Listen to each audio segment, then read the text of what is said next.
We can wait another minute or two to see who we have join. Perfect.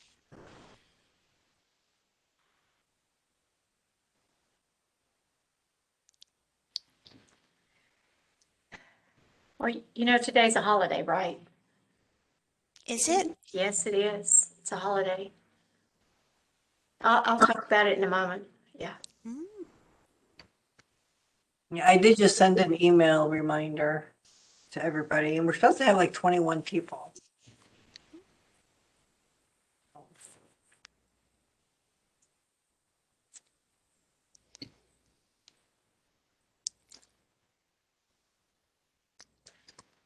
I had someone tell me that their banker told them that they couldn't apply for PPP because all the funds were gone. Is that true? Nope. Didn't That's think so. that is not true. So they do anticipate the funds to run out in maybe 2 more weeks. We're seeing about 10 billion, reduction each week. So Mhm. there's roughly 26 billion. I actually added the update to the slide, but maybe another 2 more weeks. Now, lenders, anytime you start getting close to that deadline, if they've They'll got, pull it. yeah, they'll pull it. So that may be more or less what they've done is they're just like, we're not going to wait around for the scraps. We're just going to be safe.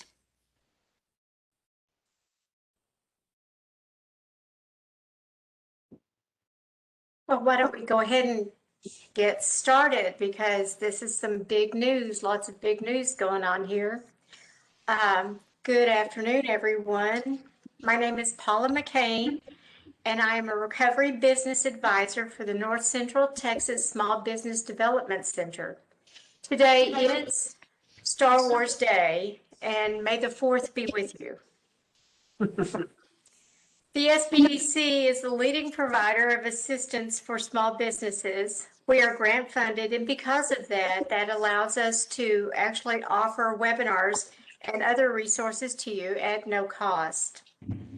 And today we're going to talk about the hottest topic in town, or topics in town, the PPP and other new programs and the latest updates. Little housekeeping, please put all your questions in the chat room and we will get to them at the end of the presentation. I want to introduce Rebecca Schultz.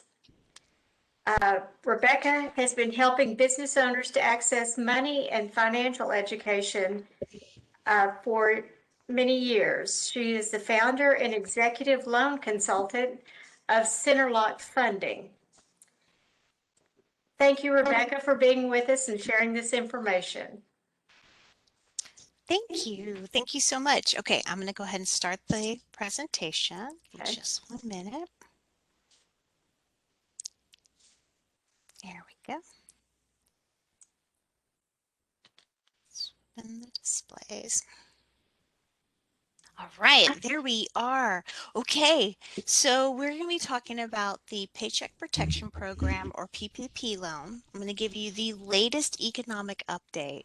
Now, as we go through this, I know the other hot topic, it came out just yesterday, is that Restaurant Revitalization Fund. So I'll try to go quickly through that and maybe give you just a highlight of what's going on in that world and then kind of bridge what's happening in the access to capital conversation for SBA right now. So my name is Rebecca Schultz. I come to you with 25 years worth of lending experience. It's been my career.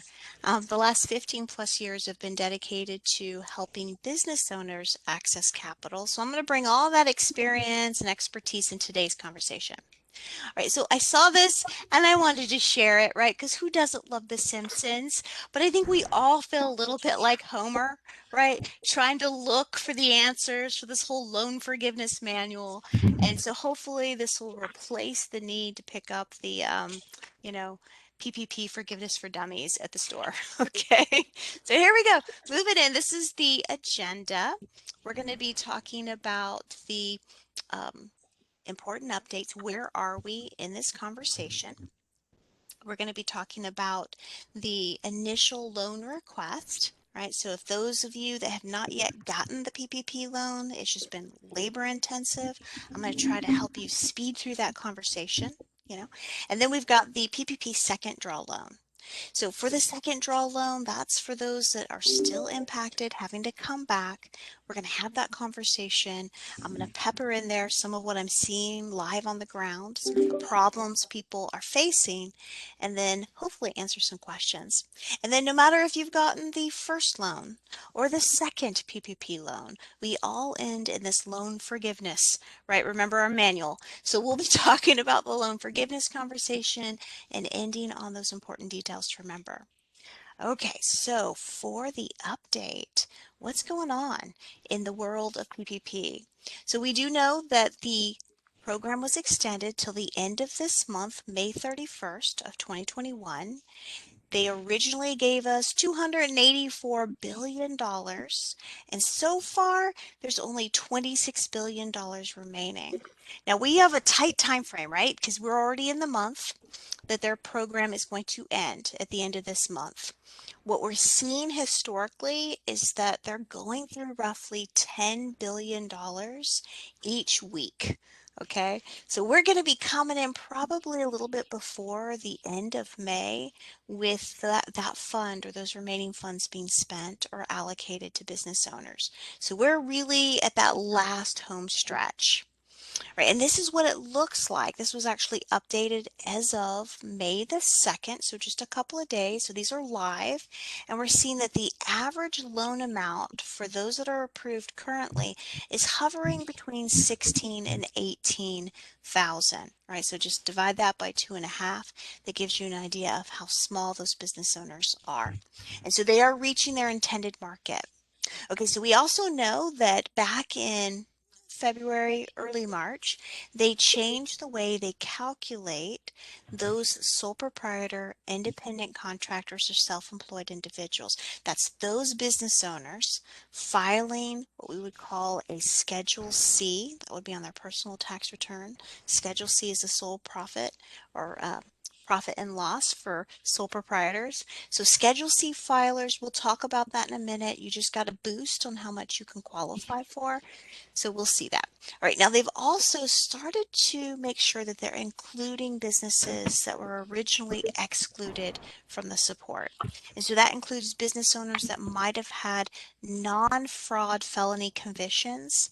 Okay, so those individuals can come now to get the support, as well as business owners with shareholders that had federally delinquent student loans. Okay, so remember, federal loan delinquency was one of those little things, those little no-nos that kept you from getting the support. Now they're allowing those federal student loan people to come in.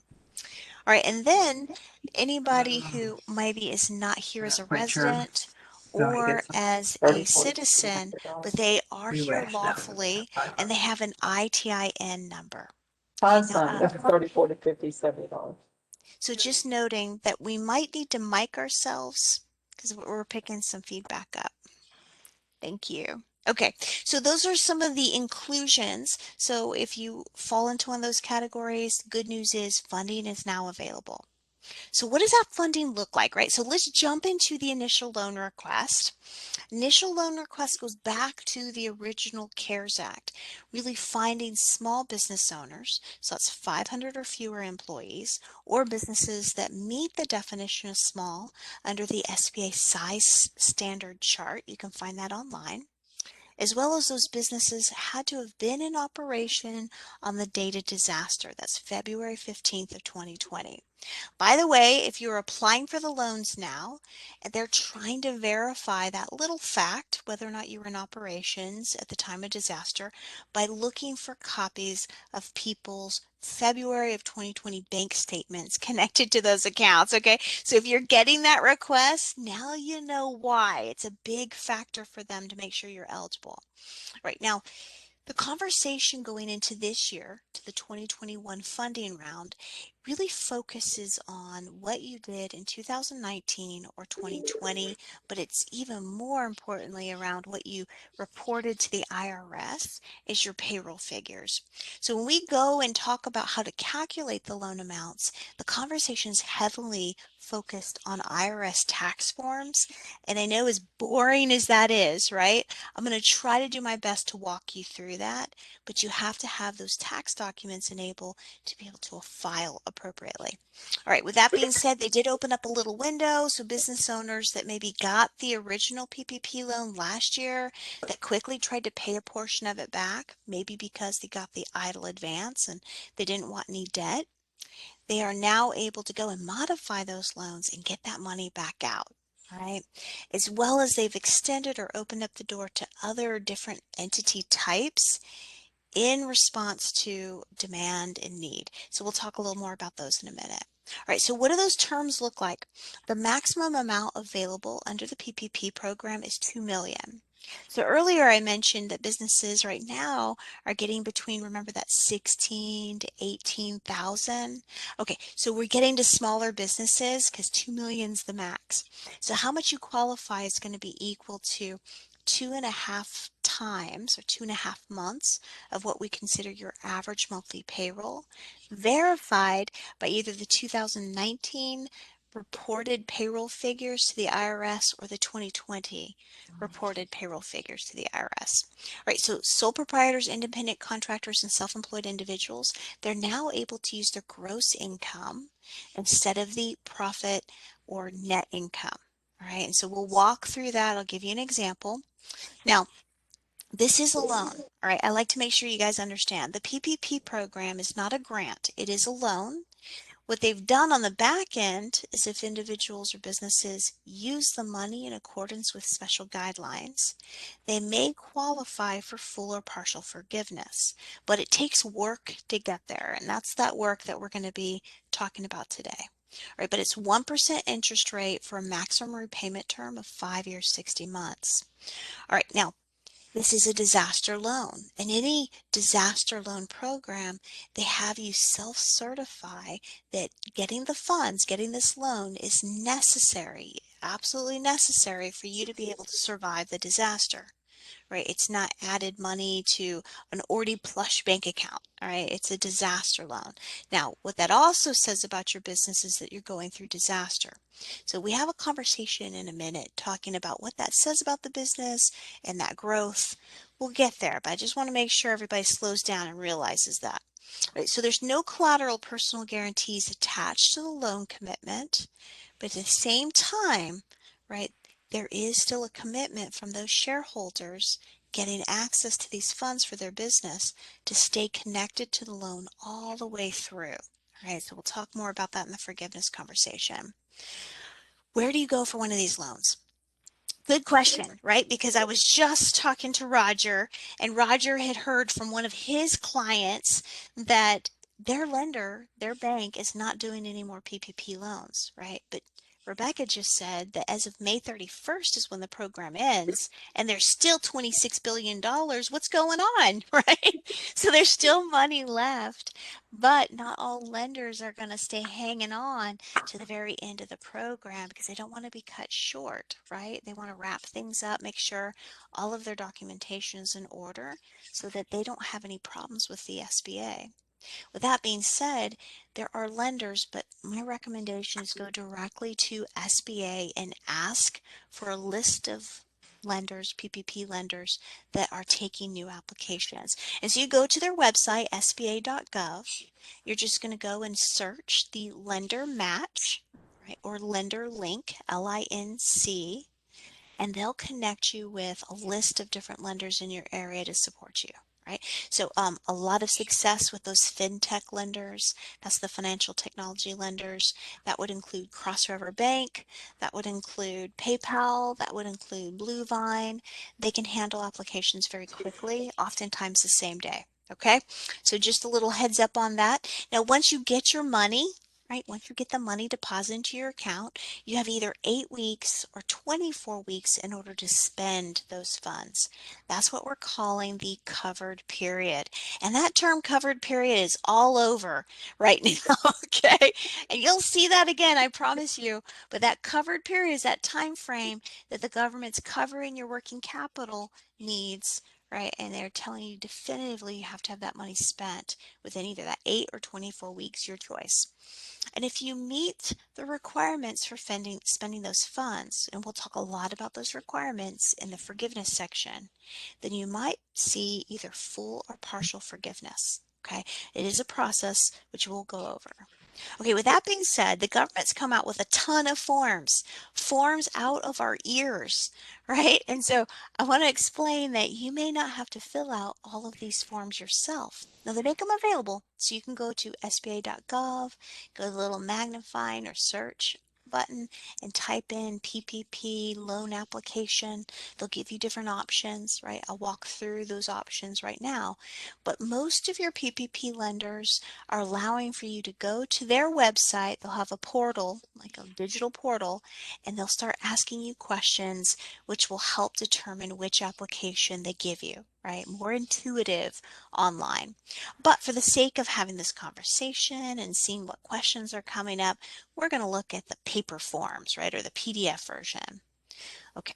Now, as we go through these applications, SBA is very standardized in how they ask their questions. It's all very similar, right? And I'm not going to drive you crazy by going over that level of detail 100 times, right? It's all good. What I am going to do is I'm going to connect the information that you'll be using to apply to your IRS records. Okay, because that's really important. SBA always wants to verify that what you're telling them is accurate, right? And that they have a clear match on the business. They're able to identify its entity status. And so you always want to start off with your most recent tax return filing information and using that as a model for how you apply.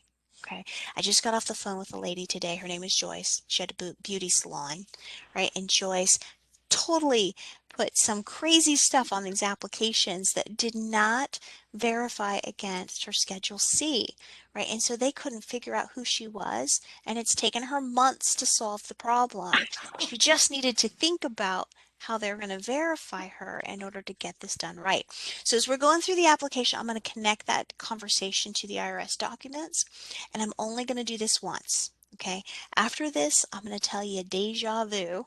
All right, and that will mean this is the information we went over already, okay? All right, so at the very top of the form, you've got all the different types of entities that are eligible to apply under the disaster program, right? So many options, all right?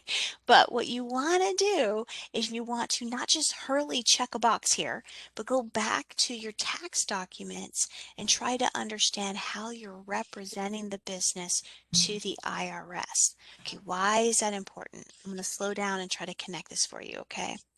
A lot of small businesses, including LLCs or S corporations, what we're calling pass-through entities, okay, they don't pay a higher corporate tax rate.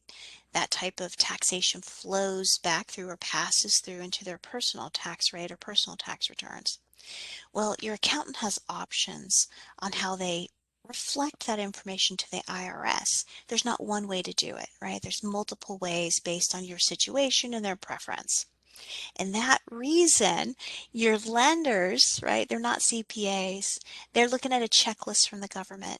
They're having to check some boxes that they looked at certain forms, right? It gets very confusing and it muddies up the conversation if you tell them you're an S Corp and you're providing them maybe with another type of document, right? You need to be very consistent with the way they see it, and that way they know they're collecting the right information and they can use it. You have to help them.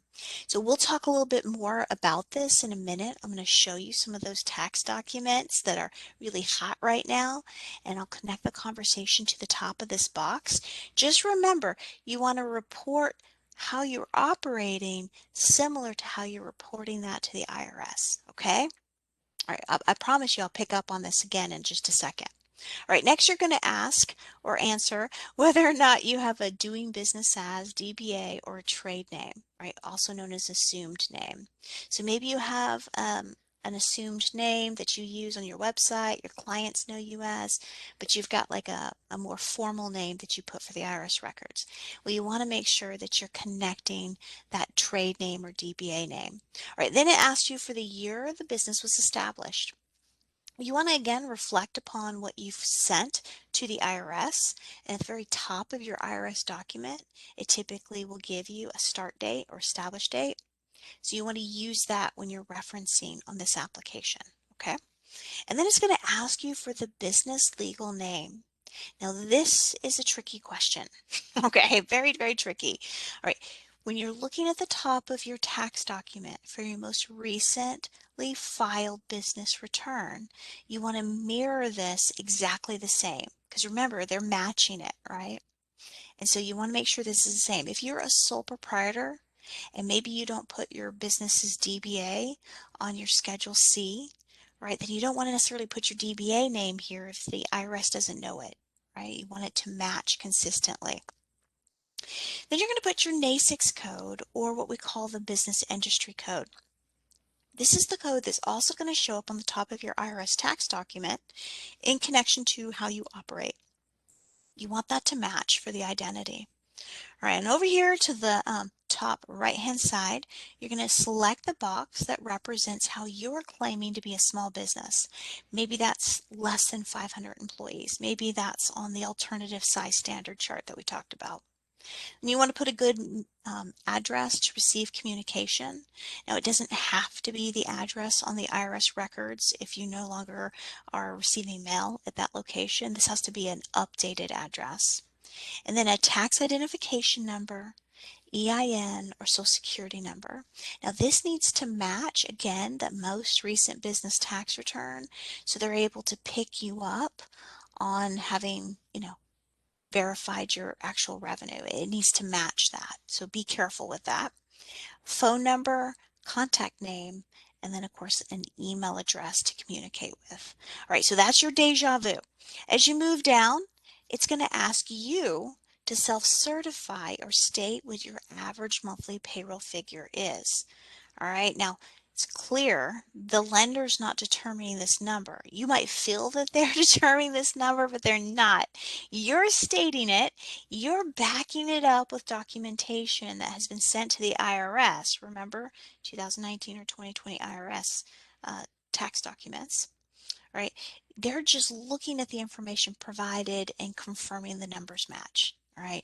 Now, I'm going to say this as we go throughout the program, and I'm going to just make sure it's clear right here. The way you come into this loan program is the way you find yourself going out of the loan program. That means what number of payroll that you've included for a head count into this number for payroll support is the number, the head count that you want to show coming out going through the forgiveness program. Okay, the number that you use coming into this program to justify the owner's compensation is going to match the limit of owner compensation you can pay coming out through the forgiveness program. So the way you come in is the way you go out. You need to know how you bake this cake. All right, so how many people were included in that payroll figure? How much was that owner compensation? Were you including any employer paid retirement or employer paid insurance? Right? All of that gets baked into this cake and you need to be able to explain that.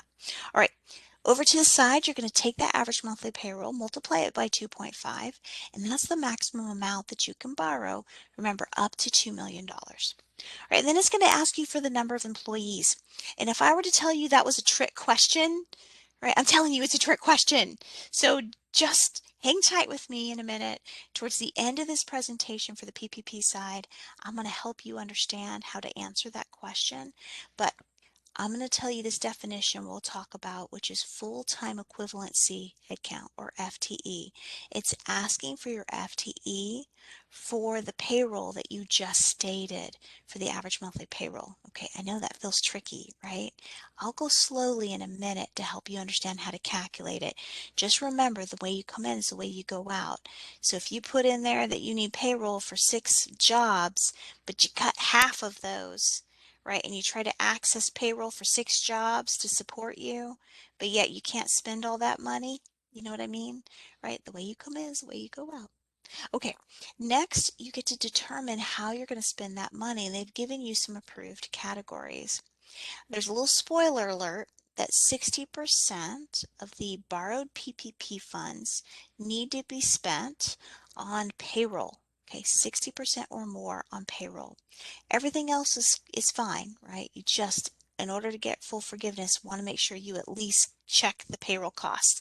All right, this is the Paycheck Protection Program after all. All right, and below that, you're going to just start detailing out the ownership of the business, right? 20% or greater ownership or shares. This is a optional demographic information. Although they say optional, they really want to know if they're reaching the right target markets. All right, so you may want to try to help them identify that. All right, so then page 2, this really squishy question box over here.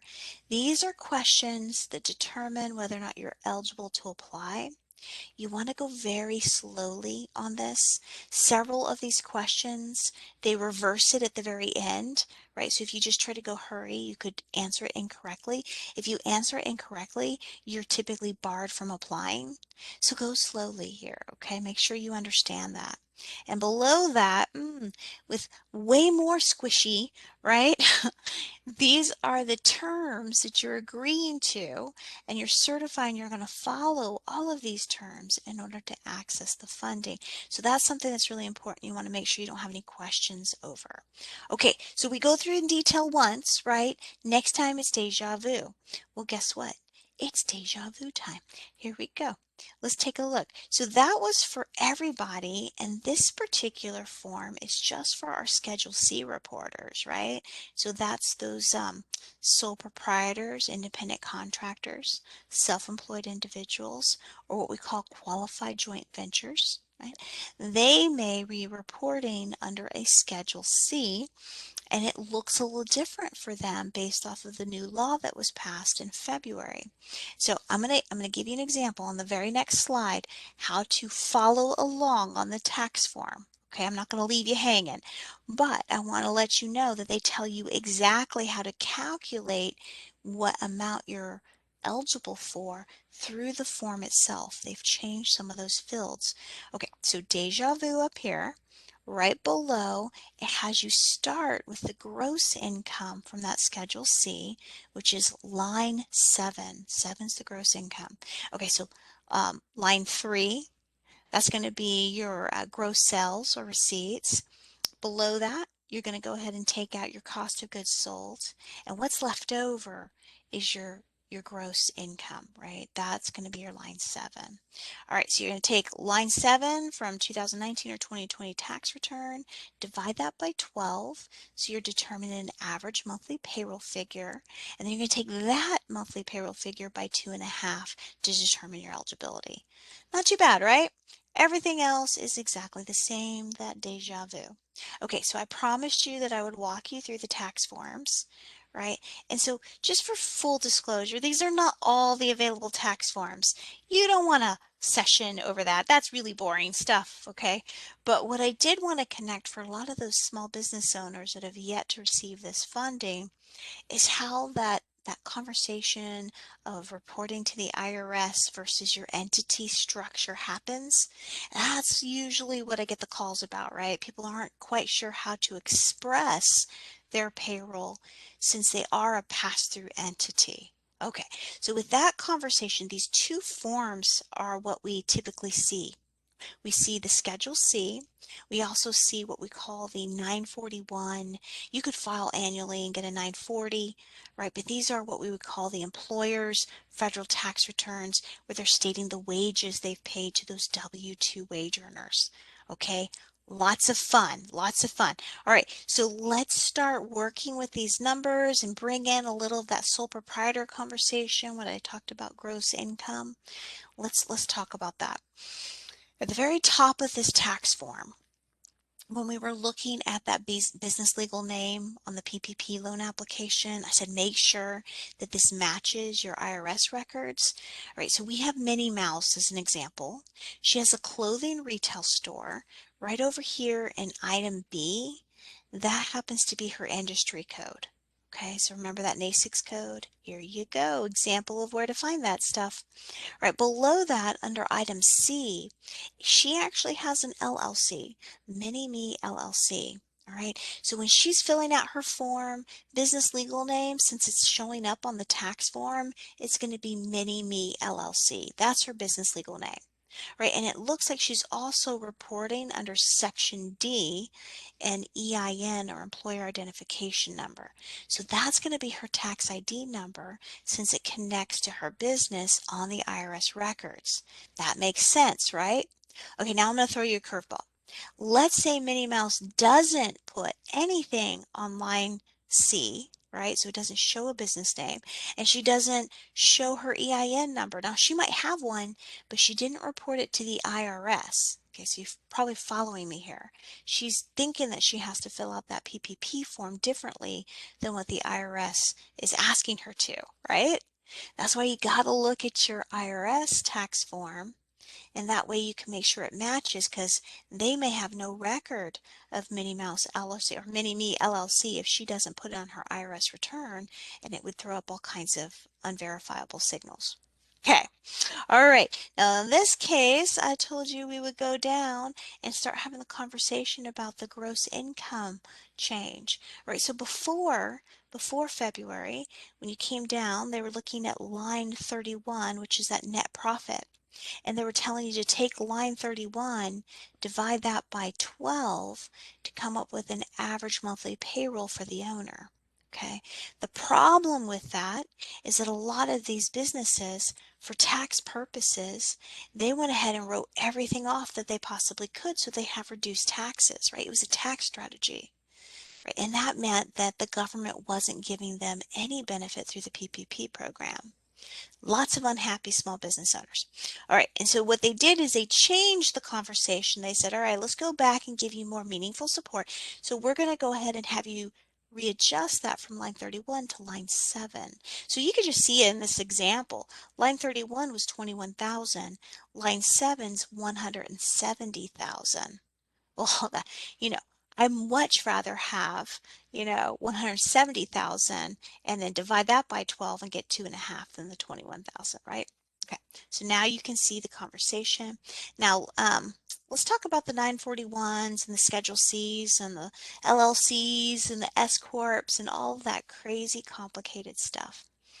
So what a lot of accountants have done for these pass-through entities, the LLCs and the S Corps, which is completely legitimate and legal, okay, is that they went ahead and did what we call a K1 from a tax form 1120S.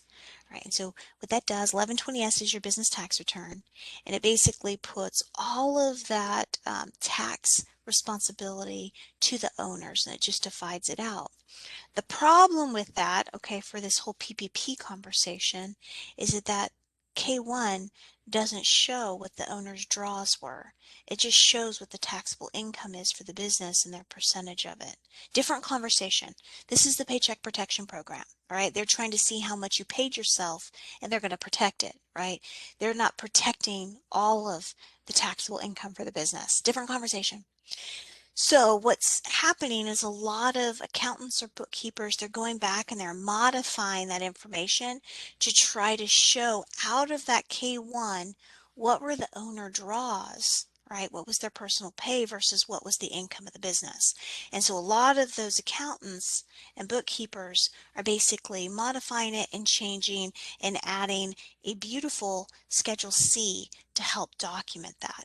Okay. All right. So that's why I'm having this example here too, just to show you there is a way for those S Corps and LLCs that have K1s to change the conversation to where a lender can see it. but they would be reporting as a Schedule C filer, not necessarily reporting as the LLC and such. Okay, so depending on whether or not that business entity name shows up on Schedule C or that line C, that will change how they're reporting themselves. So they might have an S corp, right? But they're taking their personal draws as a sole proprietor with no business name. Okay, so I'm not telling you how to do it. I'm just telling you how I've seen it done to answer the questions at hand. All right, and then for those W-2 wage earners, where you've got W-2 wages, you want to make sure that you're connecting that conversation. That's a big one. You're just going to make sure that you have all 4 quarters of your 941, all right, for whatever tax year is best, wherever you typically get the most payroll, or remember that FTE conversation? The head count you want to maintain going through this process for forgiveness. You want to make sure the way you come in is the way you go out, and you're going to reflect that data. So you're going to pick up on line 2 for the wages for all 4 quarters. So add those up for an annual wage, divide that by 12, right? And then multiply that by 2.5. So much fun. I know you love it. You love it. Okay, so we're going to keep on going because you love it so much. Let's talk about the PPP second draw loan. And with the second draw, we're still talking PPP language, right? So remember, they're trying to protect the payroll. This is for business owners that are still impacted. They didn't have the recovery they had hoped soon enough. And so they've seen a reduction in their revenue in 2020 compared to 2019 of 25% or greater, right? So they're hurting. And so the government says, all right, if you're having those issues, if you have not recovered and you have 300 or fewer employees, so again, slightly smaller, you've spent all your PPP 1 or the initial loans, you don't have to file for forgiveness, by the way, you just have to have spent the money, all right, and have hopefully those documents available eventually. And you can demonstrate a need, demonstrate that 25% or greater reduction, then you can come back to the well and take another drink. Okay, so let's talk about demonstrating the need. So you can do that 2 different ways. One way is looking at your total annual gross sales receipts, gross earned revenue compared to your in 2019, and compare that to your gross earned revenue in 2020. So if those 2 years, if you're looking at that revenue and 2020 is 25% or less of 2019, automatically you're good, right? You can apply. Then if that's not quite 25%, they're allowing you to break that down into quarters. So you're going to do all 4 quarters in 2019, and you're going to compare it to all 4 quarters in 2020.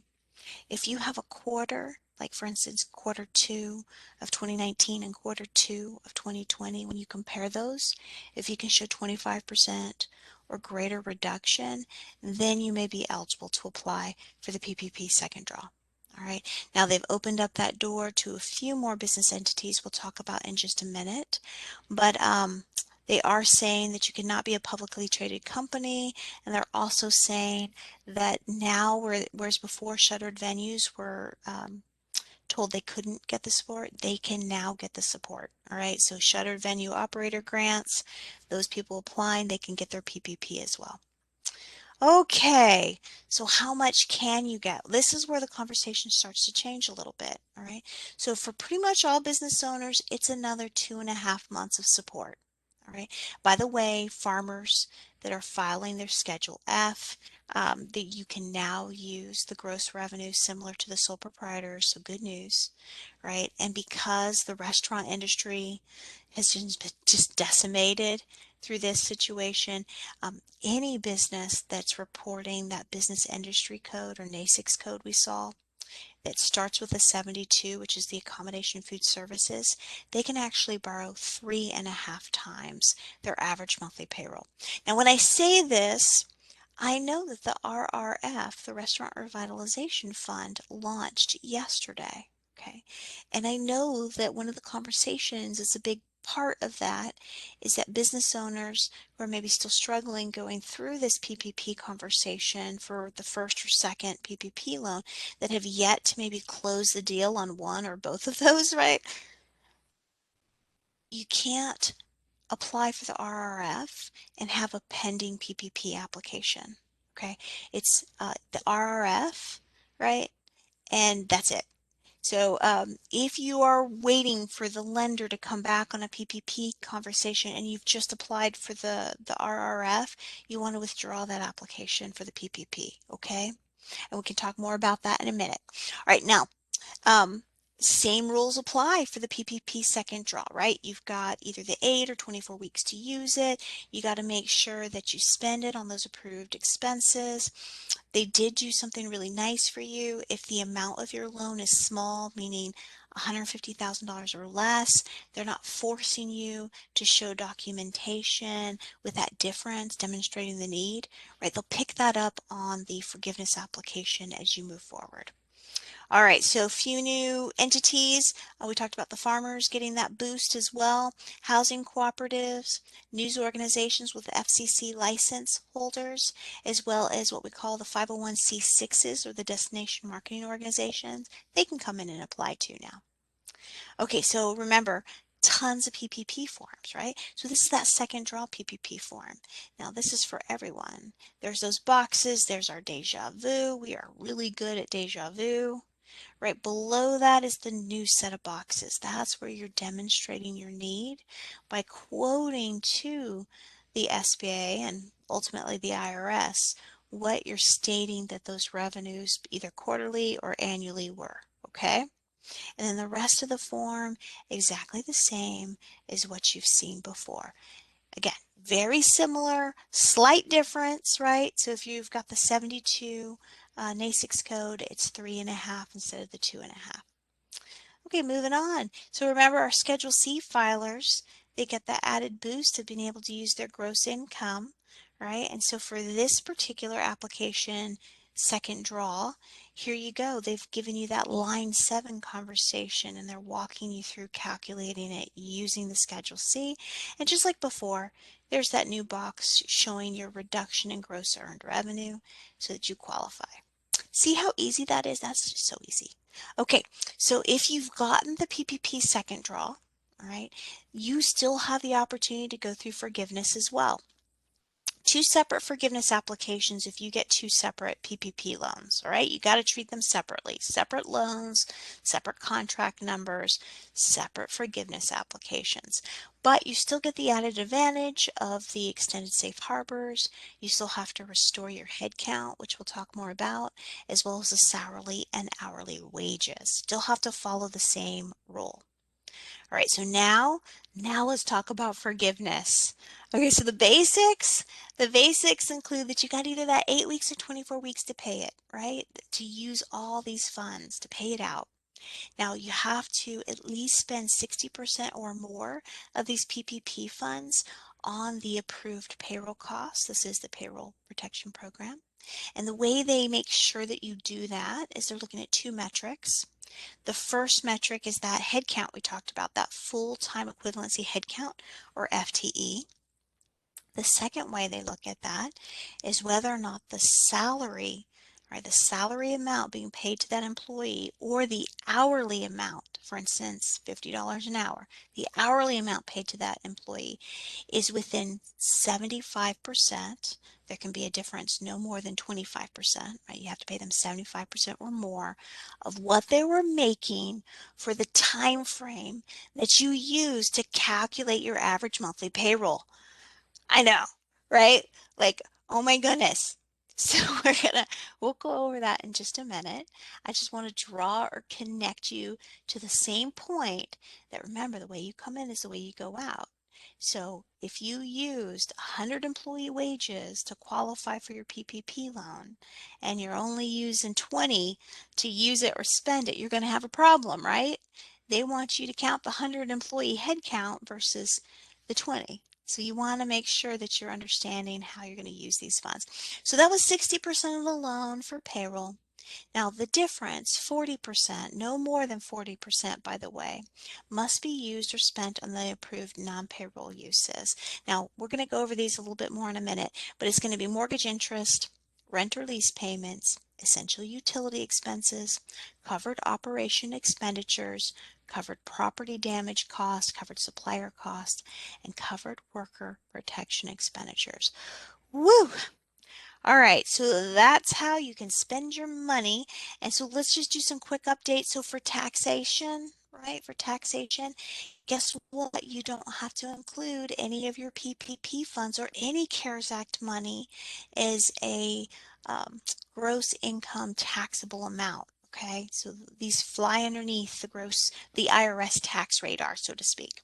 Now, at the same time, they came back at the beginning of the year and they said that whatever you spend your PPP or CARES Act money on, you can now include that as long as it's an eligible deduction, right? That it would normally be a deductible. You can include that as an eligible expense for reducing your tax burden, all right? Yay, awesome. They also repealed the EIDL advance deduction. So before, if you had gotten the EIDL grant, remember that money that they just appeared in your account, typically within a few days of getting your SBA file reviewed, ahead of you signing your SBA contracts, right? Originally, that money they wanted to reduce off of your forgiveness. Well, luckily, they did away with that, and now as long as you qualify for full forgiveness, you can get full forgiveness. All right, so we talked about the way you come in is the way you go out. So coming into the PPP loan, you cannot take into consideration any payroll for any employees that is greater than 100,000. Okay, so there's a cap on that. $100,000 or less for wages for each employee going in to bake your cake or to calculate that average monthly payroll. Well, when you go through forgiveness, they want that same type of measure. All right, so they're capping what you spend in payroll to that $100,000 amount. So if you're using the 8-week covered period conversation, then the maximum compensation for each employee, taking into consideration the $100,000 cap, would be $15,385. For the 24-week covered period, that caps out at $46,154. All right, so owners, man, I tell you, owners with 5% or greater ownership, they're looking at you a little differently than the employees. Okay, still capped at the $100,000 annual amount, right? So if you paid yourself more than $100,000 in 2019, you get capped like everybody else. But they're also taking into consideration just that 8 weeks or that 24-week conversation. All right, so for 8 weeks covered period, you can't pay yourself or show owner compensation beyond 8 weeks of your 2019 compensation. So how you bake that cake or the way you came in matches the way you go out. You can't benefit from the government support. All right, for a 24-week covered period, because the maximum amount you got to include in your loan, right? And then it was set at the 2.5 months, right? It's basically 2.5 months worth of 2019 compensation capped at $100,000. So that comes to $20,833. All right, so remember, those are all things that they're going to verify, and you're going to have to provide support documentation to, by the way. I know. All right, so there's some new non-payroll eligible costs or expenses. These are the new stuff. People are still just trying to figure out how to document this. So that's what I'm going to use in this conversation to talk about, okay? So covered operation expenditures. Software. If you had to, between the time that COVID happened, right, that's February 15th of 2020, through the end of your covered period, right, that's up to 24 weeks from when you took your money, right, when you took the PPP loan. So any time in that time frame that you had to purchase any new software you didn't already have in order to compete or to pivot or to follow government health guidelines, right? Maybe you couldn't meet in person, and so now you're trying to figure out how to have these meetings or conversations with your clients. Maybe you're a restaurant and you had to go online to do delivery orders, right? You have to be able to connect the software expenditure to the disaster recovery and do it within that allowable time frame. Okay, now let's switch the conversation.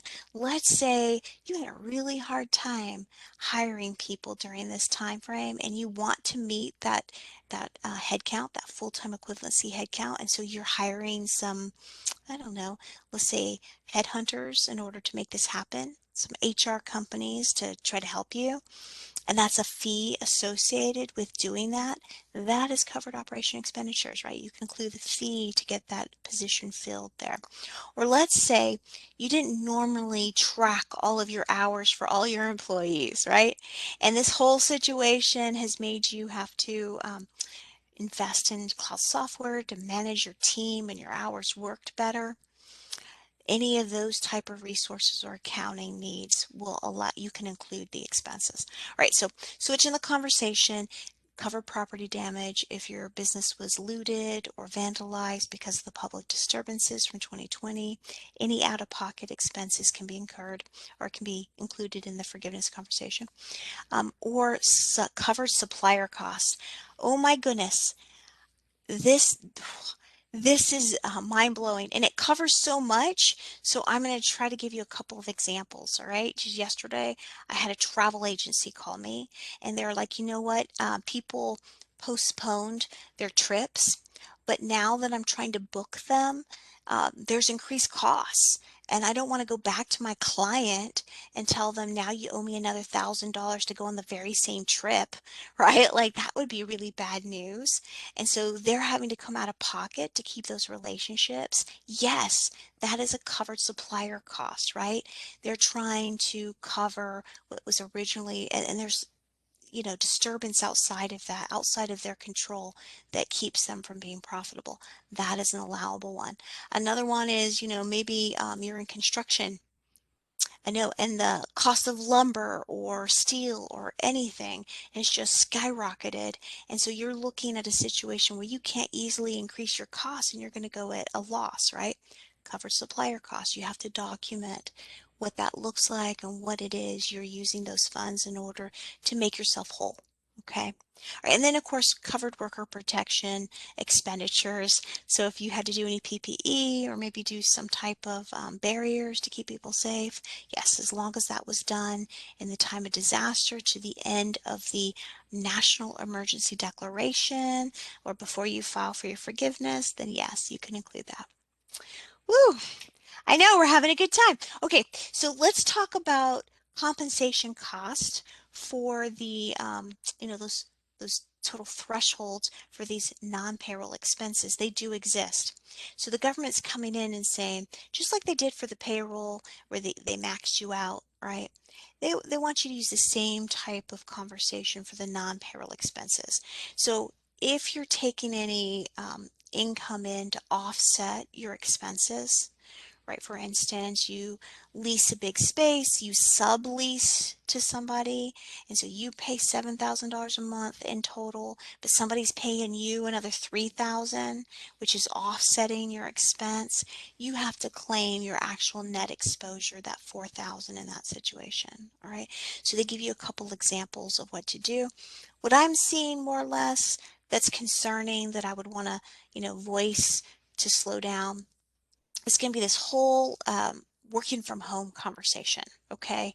So remember, when you go into the IRS and you're claiming a home office, then there's typically a percentage of your home that you're claiming as the home office. You just want to make sure that you're allotting that percentage of those expenses associated, that it's going to match the IRS records. Just slow down and do that for me, and that should help you with your audits. Okay, now, let's talk about that no collateral and no personal guarantee conversation. Because remember, I told you I would come back to that. All right, so even though there's no collateral, right, the government's not taking a lien against your business assets, and there's no personal guarantee from the owners, meaning that if you don't pay back your PPP loan, nobody's going to come in the dead of night and, you know, try to get you to pay it back, right? Even though that's not happening, there is this requirement going forward that you communicate if the business is not able to continue, right? If it fails, or that you change any type of ownership or change the structure. Okay, so the government's just invested a whole lot of money into businesses.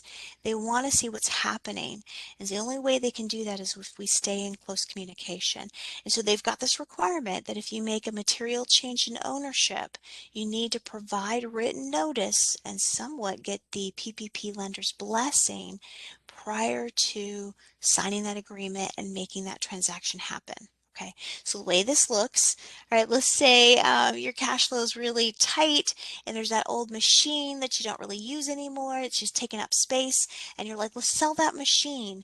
And then when you take a look at your balance sheet for your business, you understand that, wait, we don't have a whole lot of assets and that machine takes up 50% of the assets or more of my business, but I'm going to sell it to get revenue, right?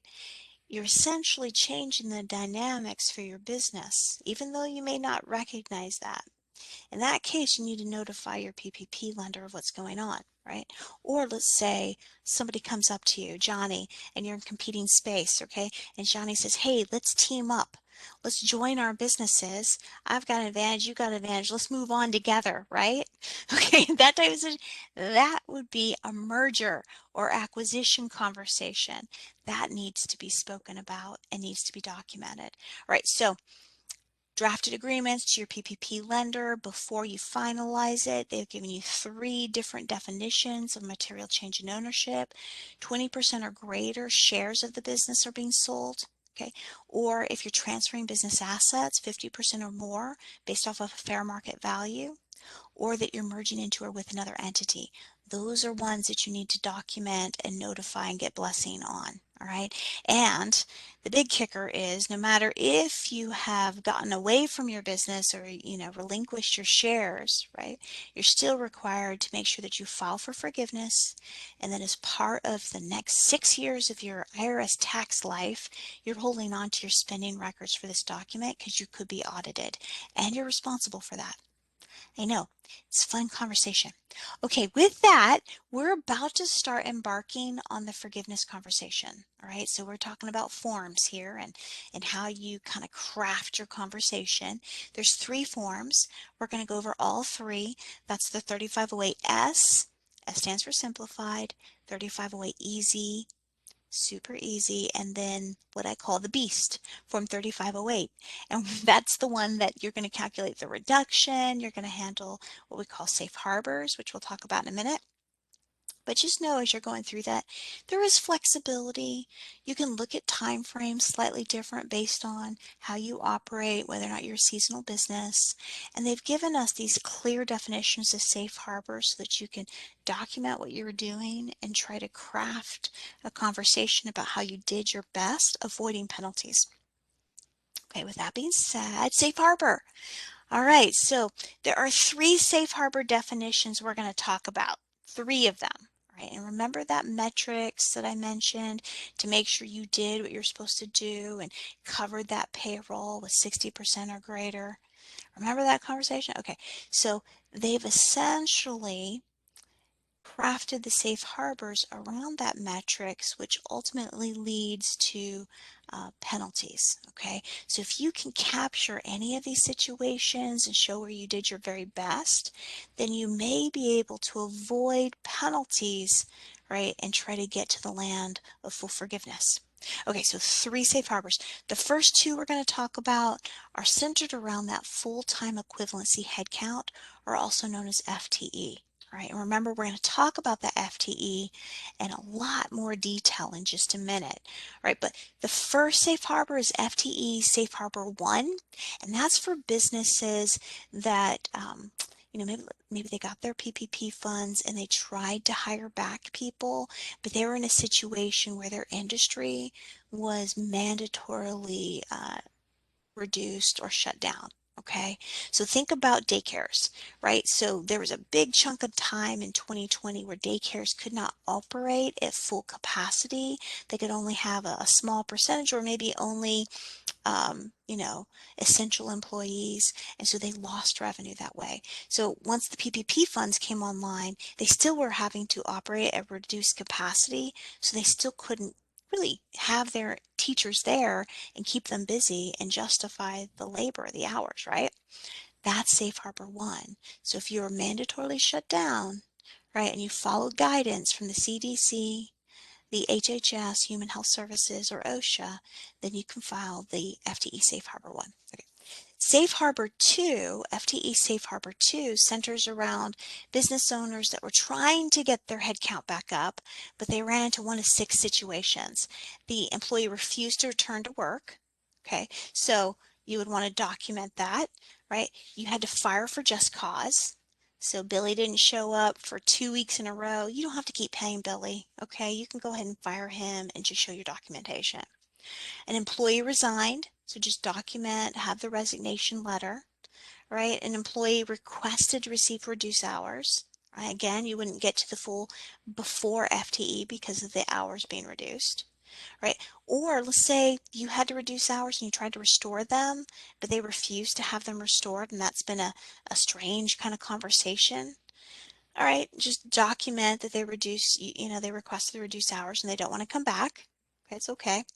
And then let's say you have a situation where you've tried to fill that position, but it's like trying to find a unicorn, right? Like you just can't find the person with a skill set in this market. It's just very difficult. Document your journey and that you've tried. You've got resumes, you've done interviews. You just need to show that you made the effort. Okay, so that's the second FTE safe harbor. Just remember, if you're going for a 24-week covered period, with almost everybody is going for a 24-week covered period, the intent over that 6 months or 24 weeks is to rehire the same headcount. So try to do that if at all possible. All right. All right, so finally, the third safe harbor centers around the salary hourly wage reduction conversation. So to avoid penalties, all you have to do is start paying those people 75% or more of what you were paying them in the wages that were calculated in the average monthly payroll, right? I know that's a much harder conversation right now, okay? But you got to try to pay them 75% or more of what they were making before, right? At least by the last payroll cycle in your covered period. All right, so if you bring it up on that last payroll cycle, back up to 75% or more, you've met the safe harbor for the salary hourly wage. You could avoid the penalties. Okay, so documentation. This conversation gets better and better all the time. All right. So I always talk about SBA's two-prong verification, right? The two-prong system. Well, let me tell you that two-prong system is all over the place right now, especially with the RRFs, right? With the EIDLs, with the audits I'm already seeing happen from SBA on these files. So just stick to the basics and you'll be fine, right? So the basics are you've got to have your bank statements.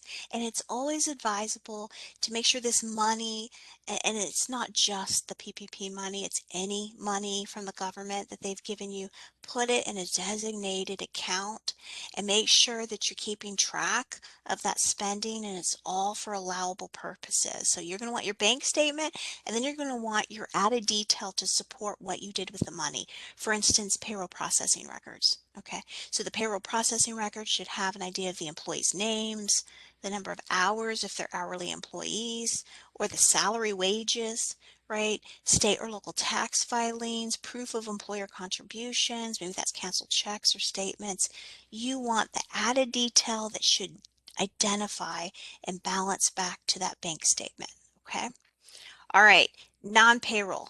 That gets harder. We've got those new categories, right? So just make sure that you're capturing the conversation. Mortgage interest, it's mortgage on real estate and personal properties. You want your lender statements or loan amortization schedule to show the exact amount of interest that you're covering and it's within that covered period. Remember, you cannot prepay loans. You can't prepay any loan with disaster funds, whether it's EIDL, PPP, RRF, SVOG. You have to just service the debt, okay? And then rent or lease payments, make sure it's for a rent or lease agreement that was in force or on or before February 15th of 2020. No new lease agreements can be used to claim forgiveness, right? That's opportunity. That's not covering your expenses during a disaster. And then utilities, 6 utilities: water, waste, internet, electricity, gas, and I'm missing one more. Water, waste, energy, waste management, electricity. phone. There you go, phone. So just remember, 6 utilities. They've got transportation in there, but it's transportation for one of those utilities, not driving around or gas. Okay, so battle plan, right? Think about how you're using the money. Make sure it's clear. If you were audited, you don't have anything embarrassing on that financial statement that you can't explain or that looks like you're misusing government money, okay? And with that being said, remember before you dive into the applications yourself, calendar, calculator, all the forms, all the documentation on how you came into the loan, who was included in those payrolls that you used to calculate, right? What was that head count? What was your owner compensation in 2019 that you're not going to go over, right? Make sure you have those details. And then all of the documentation for how you've used the money. Right, we're going to all pass out by the time we're done with this. And then patience, lots of patience. So let's dive into the most recent form. That's the 3508S. The S form, super easy and simplified, okay? It's for loans that under 150,000. It's a one-page document. Now, all business owners, all of you are going to have to document your spending, right? Two-prong system. You're going to have to make sure that you rehire your people, you keep that full-time equivalency headcount up there, and that you are increasing or your salary hourly wages are 75% or more of what they were before. Everybody still has to meet those requirements. It's just that now you've got a one-page form instead of a 5-page form to fill out. So the goal is to save you time, not to save you frustration. Okay. Okay, so deja vu. Notice it's giving you 2 boxes, first loan, second loan. Okay, and it's going to have you put your SBA PPP loan number in there. That's from your promissory note. They want your PPP lender's loan number in there. So that's typically on your disbursement funding. Maybe it's an online bank account. You can open up and check and see what that account number is. The amount that you received, that should also be documented on the promissory note. It should also match what was in your bank statement once they funded the loan.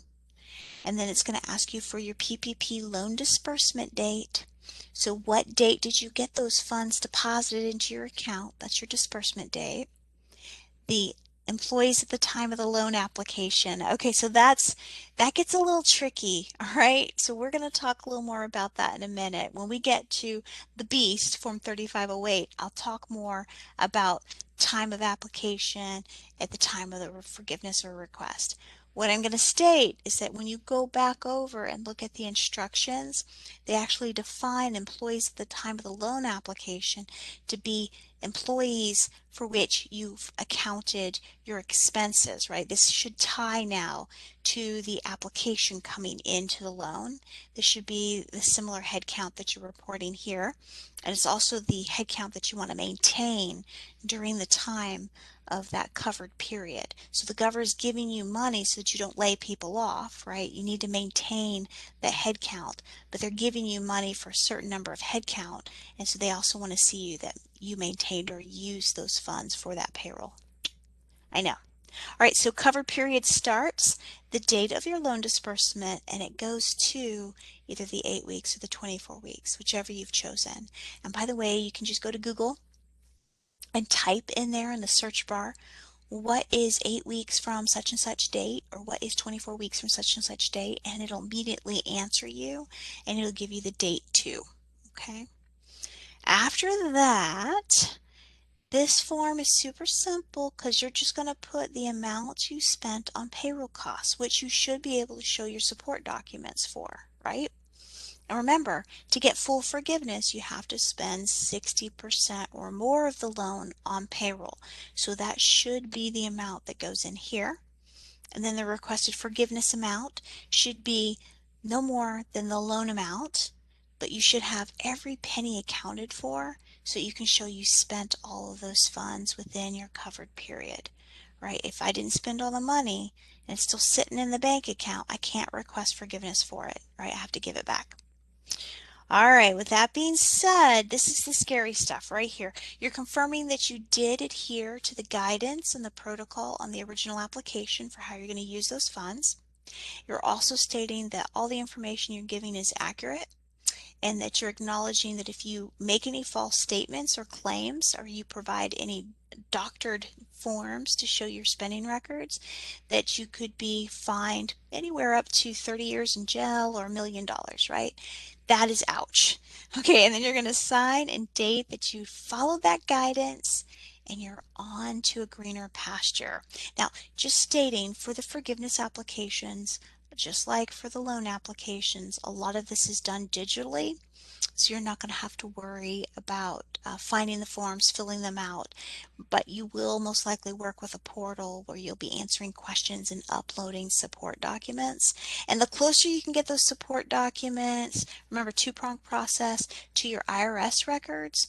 For instance, those 941 wages that you're going to be claiming, you would want to show that on payroll records, the better off you are, okay? All right, so the easy form is next, and there's two groups of people that can use the easy form. The first are going to be business owners that did not change their head count all the way from January 1st of 2020 to the date that they file for forgiveness or the end of their covered period. And they didn't reduce anybody's pay by more than that 25%. So they pay their people 75% or more of what they were making before. So no major changes. They can fill out the easy form. The second group of people are going to be those that, again, didn't reduce the hourly or salary amounts, but they might not have had the same FTE time just because they were following guidance from the HHS, the CDC, or OSHA. So their full-time equivalency numbers might be down because they just weren't able to fully reopen. Right. And so that easy application, there's only 3 pages to it. It is really simple. Here's our deja vu box. Right? The difference here is that outside of just asking you what your payroll is, they're asking you what those other eligible expenses are. So remember, you want documentation for all of that. Non-payroll cannot be over 40%. It has to be 40% or less. Then you're going to calculate the forgiveness amount 3 different ways, right? The total of your spending, the PPP loan amount, and then that 60% of your payroll costs are.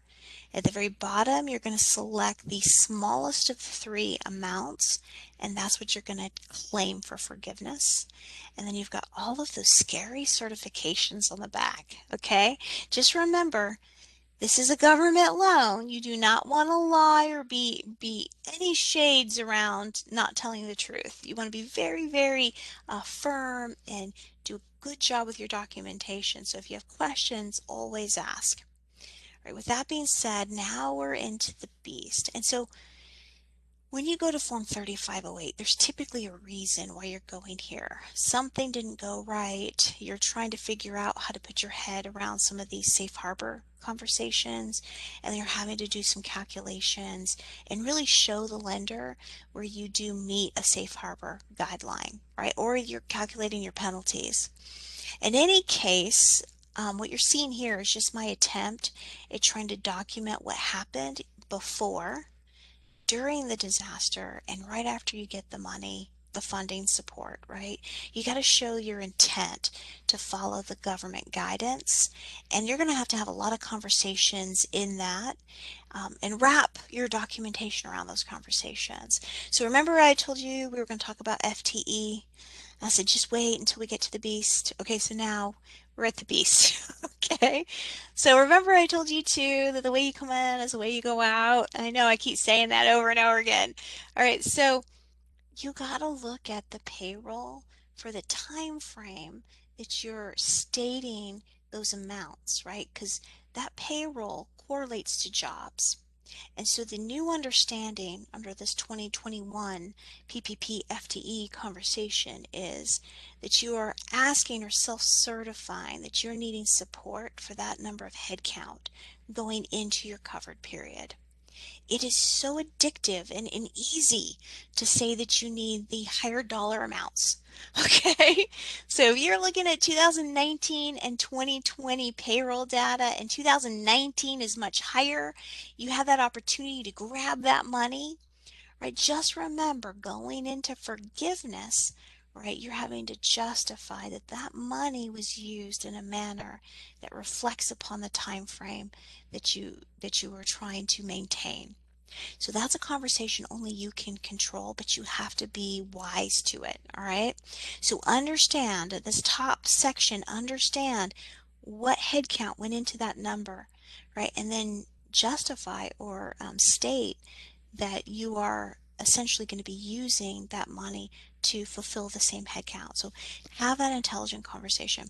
Now there's two ways to calculate your FTE, right? The first way is going to be to just basically call full-time employees and part-time employees that, right? Full-time employee counts for one full-time employee. A part-time employee counts as 0.5 or half a full-time employee. So you can just call them full or part-time, and you would just associate a number with them. In this case, I've got 6 employees, okay? 3 of them full-time, 3 of them part-time. So if I was using just the simple FTE calculation, 3 full-time is 3.0, 3 part-time at 0.5 each would be 1.5. I could state that I have an FTE of 4.5. Right? Now they've given you a second calculation method, which is a little more exact. You're taking the number of hours worked per week for that reference period.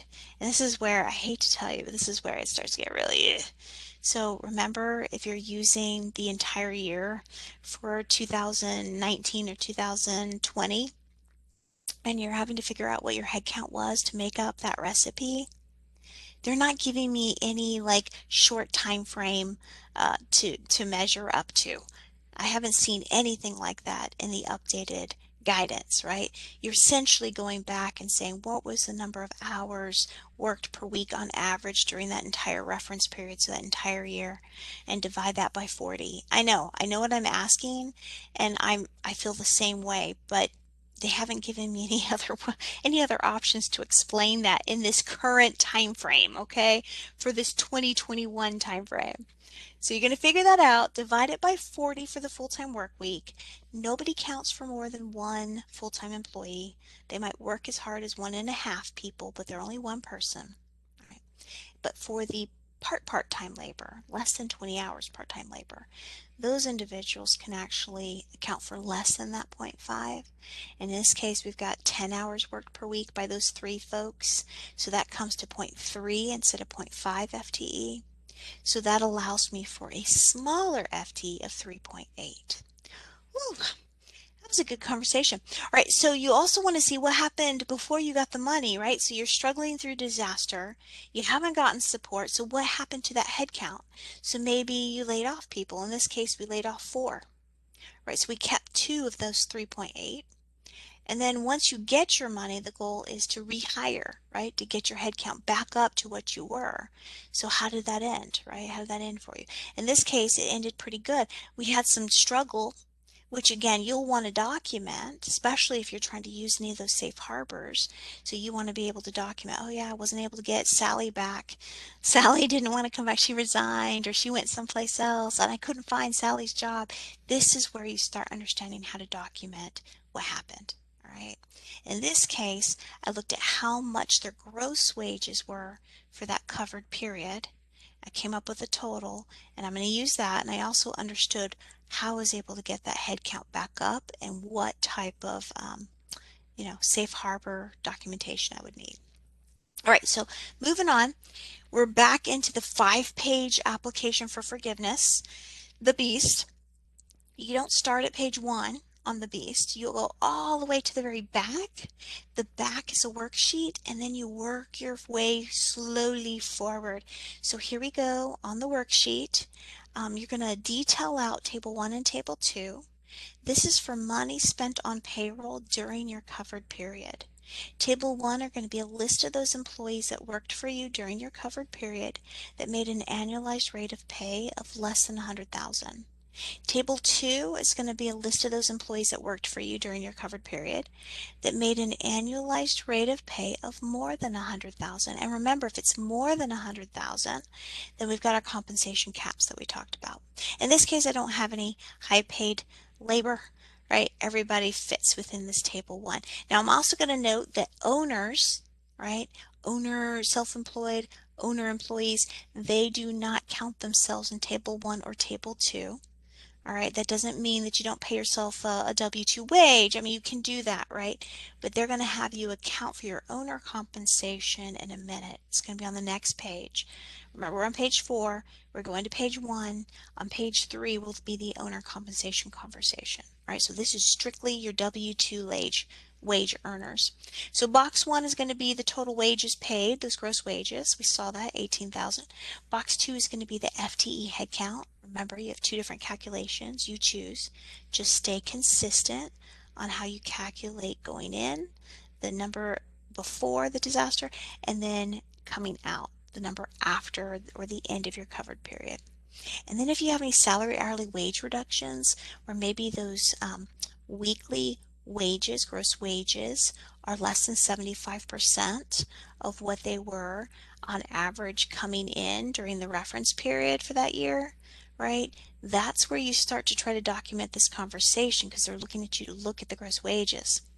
But what I'm going to tell you is you also have to look at how much you're paying them. So if I'm paying them $10 an hour, right, and I consistently paid them $10 an hour even through the disaster and into the covered period, that's not a salary hourly wage penalty. You would have to cut the hourly amount down less than 75%, so let's say $7.25 on that $10, right? And then continually work them the same number of hours in order to get to a penalty. So think closely about that and see if you can document that you didn't reduce the hourly or salary amount. All right, don't have any table 2 in this category because I didn't have anybody over 100,000. At the bottom of page 4, we start to wrestle with the FTE Safe Harbor 2. So that, remember, that's where we lost headcount and tried to bring it back up, which is exactly what we saw in this scenario. So essentially, what was the lowest headcount at the time of the disaster? That was that 2, right? Where were you before the disaster? That was the 3.8. That's how I baked the cake, remember? And then where were you on that last payroll cycle at the very end of your covered period, that 8 or 24 weeks? In this case, I was at the 4.1. And since I ended equal to higher to where I started, right, the money that went into the average monthly payroll, right, then I met the safe harbor requirement, and they're telling me to take a 1.0 and move that to the next page, page 3, under line 13.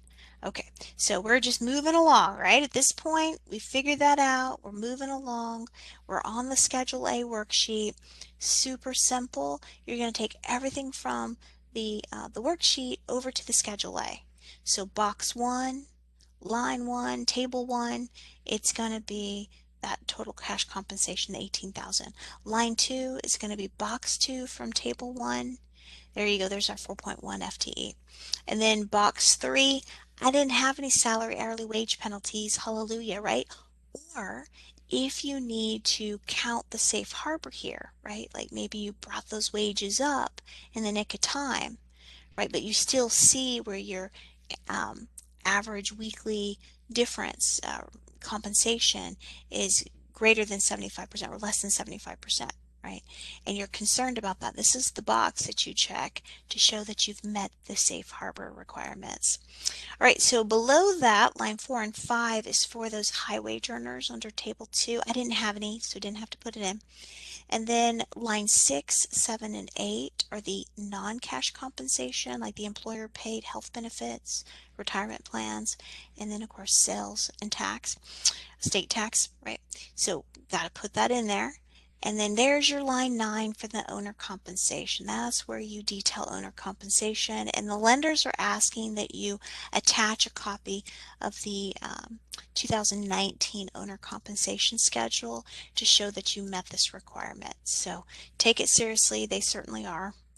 Line 10 is where you're going to add all of this payroll conversation up so you get to a final compensation or wages, right? This amount needs to be 60% or greater of the PPP loan amount. And then below that is where you're defining any of the other safe harbors that you're taking. All right, so remember, no reduction in employees or average paid hours. There you go. There's that box that they're having you self-certify that you stayed rock solid the whole time. Then they've got the FTE reduction safe harbor 1, where you were, didn't have the head count because you were following government guidance. There's your box. And then there's that safe harbor 2 box, right? That one we need to check. We met the safe harbor 2. And there's that beautiful line 13 where we would have met the safe harbor, so we did not have to take any reduction in FTE penalties. Woohoo! I know. So moving on, now we finally work our way back up to page 1 and 2, and we're simply deja vu. We know where this comes in. We've seen this box before, right? On the easy calculation. Now they're telling us again how we bake that cake for the wages or the payroll. So we're bringing that over from page 3, and then inputting any of those non-payroll expenses. We total them up. We're going to adjust any of those outstanding amounts. It's not hard. You're just following the instructions here. You're going to take any penalties, right, from the salary hourly wage. You're going to multiply them by any lost headcount, and then you're going to subtract them against your expenses or the use of funds. That's how they do the modified total. There's your modified total on line 12, and then of course your PPP loan amount and that 60% of your payroll costs. You figure your potential forgiveness amount 3 ways, and then on line 15 you take the smallest potential forgiveness amount. That is not bad, right? That was pretty easy, and we're doing pretty good on time. So important details to remember. New guidance is rolling out weekly. I haven't seen any new interim guidance, for instance, on the number of employees and how they calculate it. It seems very, very by the book when you go through the instructions, so watch that. The program will be ending in the next couple of weeks, and it looks like the funding may run out just before then. So if you have yet to apply, I would make that recommendation to strongly do that now. Be proactive in communication, right? They're trying to connect this information in the PPP conversation with how you've managed or if you're going out of business. So make sure that you're staying in communication with your lenders, with the SBA. And there are penalties for not adhering to the guidelines. We talked a lot about audit protocol, and I am seeing audits on these files. So make sure that you're keeping up with those spending records. You understand how to document your safe harbors, and just anticipate SBA will audit you. That's the safe way to go about doing anything. All right, with that, support for small businesses during this time is evident. And you can really see that through the legislation that's coming down the pipeline. All right, so guidance from SBA, they're supporting more small businesses, really trying to support the minority small businesses that are still lacking in guidance and access to capital. So just understand that the support is there for you, but you have to ask for it. But that's where your SBDC advisors come in, right? They're there to support you and walk you through the finish line. So if you need more help, reach out to them today. My name's Rebecca Schultz. I'm the founder executive loan consultant for Cinelock. I love what I do. I love talking about access to capital and keeping up with all of this. If you have questions about the presentation, I'm happy to answer those. But more importantly, this is that time for you to reach out to your SBDC advisors and make sure that you're getting the support you need. Now, by the way, I have been doing some presentations on that restaurant revitalization fund. So if you have questions about that too, I'm happy to answer those in the question and answer.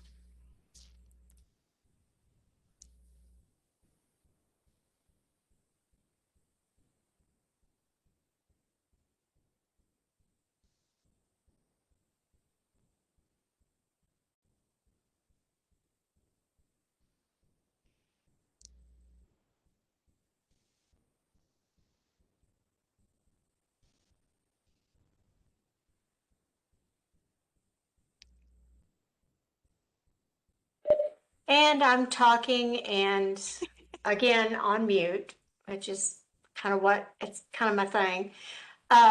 Okay, Roger asks, can a business who files an S Corp then file a Schedule C for just the K-1 income? Okay, so good question. All right, so remember, I'm not an accountant, but I have seen a lot of files and how they're answering those questions. So Roger, you're really close. What I've seen accountants do is they take the owner draws from the K1 because the lenders will not accept a K1 for an 1120 or an 1120S. They're not allowed to. SBA clearly says they can't accept those forms. Okay. But what I'm seeing those accountants do is take the owner draws and they subtract it from the K1s. They amend that document and they take the owner draws and they put it into a Schedule C under the business owner so that they're a sole proprietor, right, for their own business. And they typically don't even connect it to the business, is what I'm seeing. They're just saying it's a sole proprietor and they're just taking in the draws that would make up line 3, right? And then if they had any expenses, they'll do that. Most of the time they don't. And they're allowing that to flow through, which allows for that S Corp owner to be able to file as a Schedule C, and they have the proper documentation and then they get the support. That's what I'm seeing. Interesting. Does that help, Roger? Um, yes, a little hard to visualize, but I think we just refer them to their CPA for something like that. Correct. Okay, and Roger has the next question. Can a Schedule C sole proprietor who receives PPP then take the PPP loan or funds and pay themselves 100% with the PPP funds? Yes. So I'll kind of share with you what I'm seeing and the conversation that I'm having around that is when business owners finally are like, yes, I either need the money or I got my forms to be able to apply for the money. It's one or the other.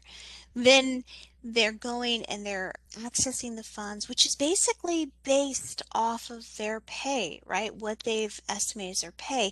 And since they are sole proprietors, all of it's supposed to go to them as pay. As long as they take a 24-week covered period, right, then 2.5 times the average monthly payroll for themselves, all of it can go for payroll and they can pay themselves. They would just be listing as a 24-week covered period of time, covered period. They could pay themselves 100% of it right away, right? They don't have to wait 24 weeks to pay themselves. They can write it all out.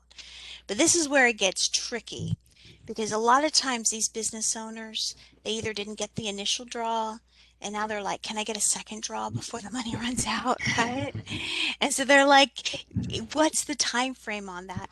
And so technically SBA says that once the first draw comes out, right? Once they use or spend that money, they can go off and file for forgiveness and then they're done, right? Even ahead of the 24 weeks. But what I'm seeing on a technicality side through the software, I think it's more of a software situation, is that a lot of those lenders don't want to see that member back before that 8-week period of time to try to get a second draw. So even though they can pay themselves 100% of that money right away for payroll and file for forgiveness using a 24-week cover period of time without any other documentation outside of that, they may not be eligible to apply for the second draw so quickly because they're being forced to wait at least a minimum of 8 weeks. Perfect. Great. Okay, I have a question about something that you talked about, the supplier costs that's being that's available now to be covered. I was driving down the road and noticed the local car dealership they don't have any cars. There's nothing there. And what I found out is they're all being held because they lack the computer chip that goes in the cars because of the backlog from when it was shut down. Those factories were shut down, so now they're all sitting there waiting for that chip. Is there loss or the increase in the cost of the vehicle to the dealership a supplier cost? That would be a supplier cost. That's a really good point. Yeah, that would Okay. be. So if they have floor plans, and that's what a lot of dealerships do, right? They buy or they rent those cars essentially and they pay interest on Mhm, what they sit on their inventory. And mhm. so if, see, in their case, they may not have a big inventory because they don't have the cars, so they're not essentially paying interest on it. But if there was a situation where they couldn't, justify something, if there's an expense associated with trying to liquidate or to operate, and it was an increased expense, then yeah, anything above what they sold for, what would be normal for their profit could be considered. We might have to walk through that specific conversation, but I'm thinking like inventory plan, they couldn't sell it. They're sitting there and interest is accruing because they couldn't, officially get it off their books in time. That would be a supplier cost situation, right? They can justify the difference between the costs and the increased cost to be able to provide the product. Yeah. Well, I was just shocked when I saw an empty lot and then found out why it was empty. Um, and then Roger again has another question. I Can have, can a business apply for PPP forgiveness at any time, or do they need to wait until the bank is allowing submission for forgiveness? Good question. So they have to go through their PPP lender. And so the whole goal is for the lenders to be communicating well to the borrowers and to let them know when it's an appropriate time for them to access a portal. Most of the time, this is all done digitally online, and then to submit the application. If the lender says, I'm not taking your application yet, you're going to have to be patient. They have to listen to the PPP lender. But what they must do, and this is where I start to get heartburn, what they must do is make sure that the application is submitted to the PPP lender at least by the 10th month from the end of the covered period. So now we're past March, right? So if we were looking at that 10th month from those 8-week covered periods from the original PPP fund, we're there. We're there. We just stepped over that threshold. And there's a lot of, not a lot, but I'm seeing PPP lenders not be very good in communication.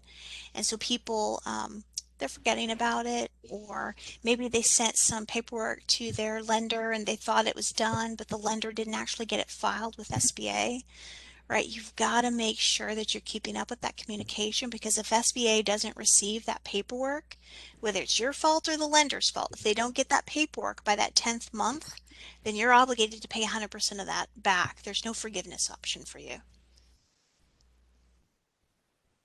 Well, that's incentive. Yeah. Paula, I do have a couple other questions if we still have time, but they're slightly off topic because they're more centered around the idle. Yeah, sure. Okay. Um, so I have a couple of them, but the first one would be, recently I've had a couple of idles that were declined, and one of them was, they're just getting very technical on their reviews of these. One of them, the person's in the business of rentals, and as well as, he holds a few notes. And a lot of those notes didn't pay over a period of time during the pandemic. And also the rentals, he wasn't able to claim that. And so he had a true need for the idle. But as it went through, for one reason or another, they just said, we are not approving this business, for the idle funds. And so I'm just curious because my other person, it was just a single rental property that he had this issue with, and the exact same thing came back and said it was declined. I'm just curious if something changed inside there, or how they're looking at it, or just any input on that. Yeah, sure. Okay, so I don't know exactly what they saw, but I will walk you through what I would look for if I was auditing it. And that should probably get us close to the conversation that they need to be having with SBA. So remember, any type of landlord relationship, although they will allow for any lost rents during that time frame, Now it's how you're communicating to the IRS and what that looks like. So the first question is, how are they reporting that revenue, right, or that lease income to to the IRS? Are they doing it on a Schedule E2, right? What does that look like? Is it flowing through the person, or is it flowing through another business entity like a holding company? And then you would be looking for maybe the documentation on the holding company if that was something separate. And so follow the conversation. If you're just showing one version of the income, for instance, I'm going to give you an example. And I'd be curious, Roger, if this is what's happening. If they're just providing their personal tax documents, and then on that Schedule E2, it shows maybe a holding company, and they're not providing the holding company information, right? Then essentially SBA doesn't have all the information they need to base a decision, so they would decline it and then ask for you to reapply once they have all the details. And what they'd be looking for on that tax document is not just what the rent was included in the expense, right? They're looking to see possibly how they handled those conversations. So they may need a cover letter trying to explain exactly what happened, when the rents were up, what that rental contract looks like, if any, document even further how the disaster has impacted them. Let's say they have some short-time rentals, some nightly or weekly rental situations, Airbnb, just an example. Maybe they had cancellations that took place that cost them. In addition to the IRS documents, I would want to put that documentation in there. The best way to handle SBA is to give them more information, do the cover letters to break it down for them so that they can clearly see what you're trying to show them as a loss. Just showing a tax return that doesn't show the full picture, it's not going to get you anywhere with the IRS or the SBA. Yeah. In my cases, they weren't Schedule E reporting. They were it was an entity. But because I don't think the SBA entertains the Schedule E rentals, but I could be wrong. But okay. On that same note, do you have any comments, or could you give me any insight of how your interaction with the reconsiderations are? Because mine are not fun. Okay, so I have a method for reconsideration, and it has worked every time. Every single time it has worked, but it's not fun. So once they issue the email to the PDC Recon email Right. for SBA, Yep. right? Um, Now we start doing an immediate data share. So right away, there's your email. There's an updated 2202. That's a schedule of liabilities. You want to make sure that that's fresh. Yep. Okay.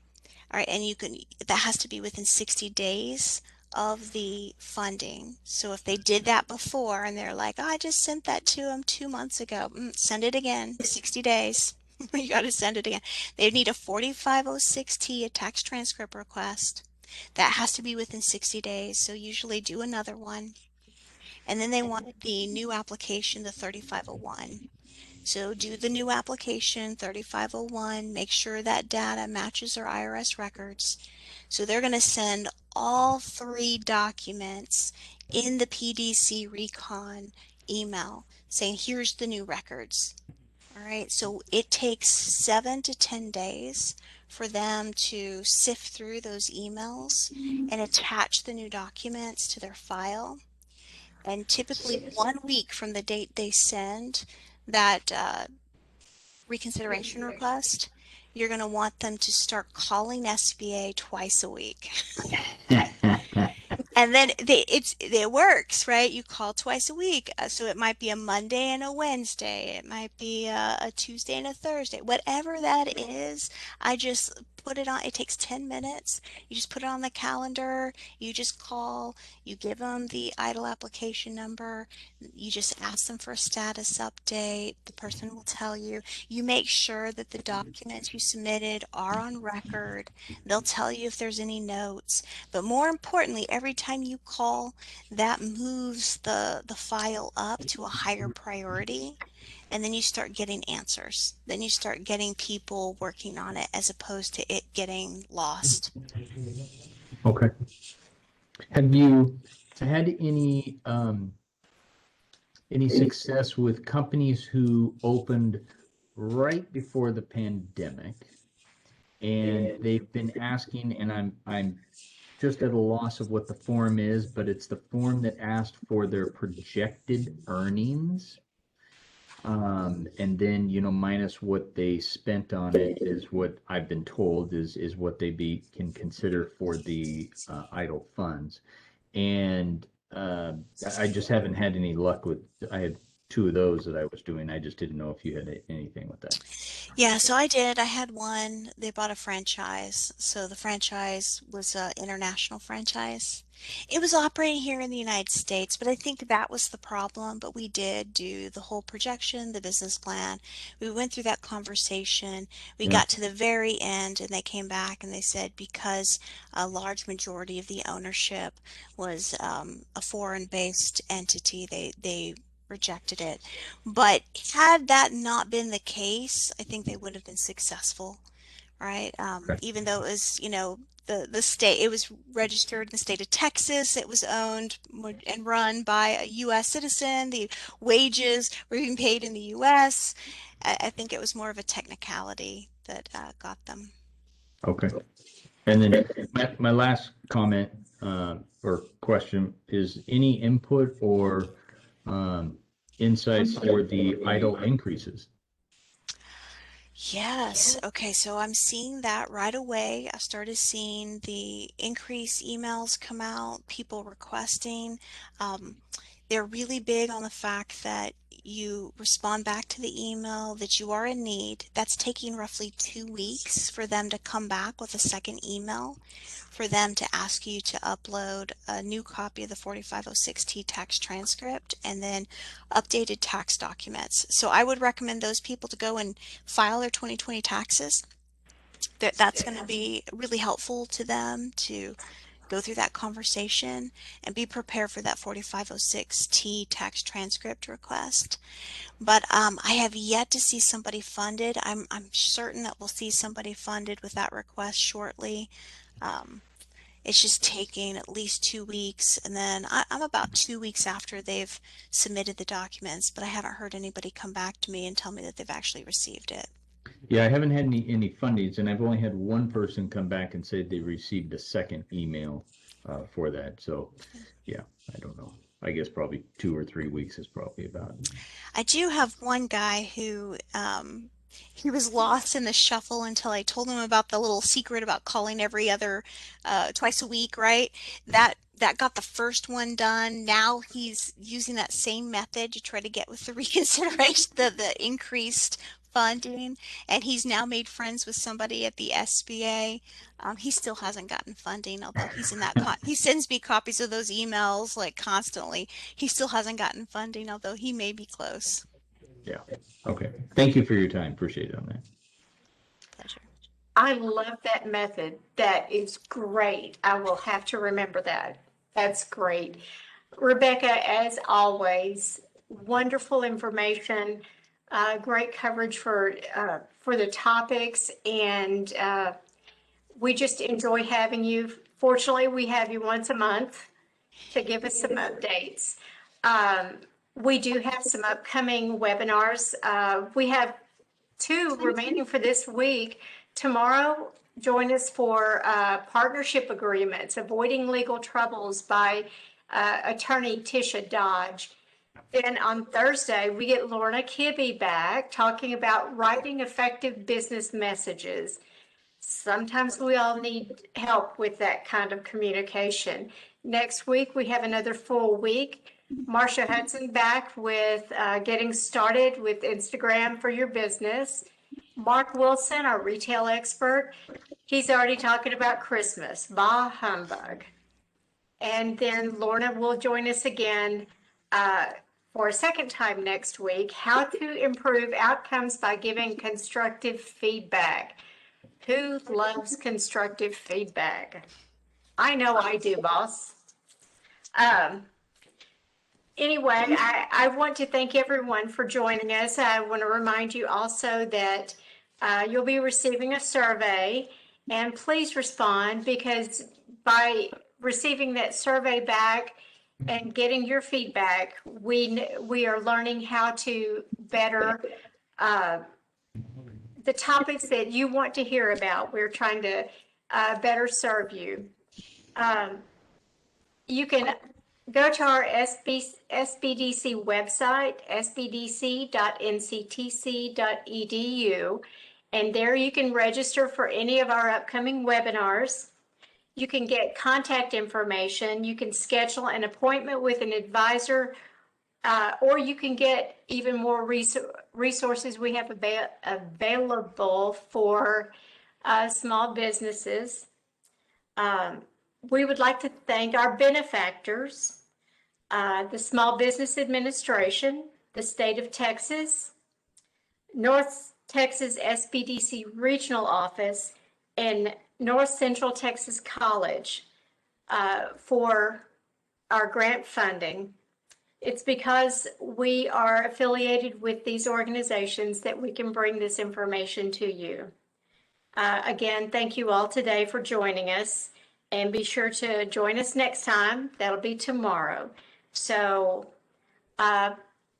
please go in and register if you haven't already for tomorrow's information. The partnership agreements will be excellent presentation. Thank you all for joining again, and this ends the webinar. Thank you. Thank you.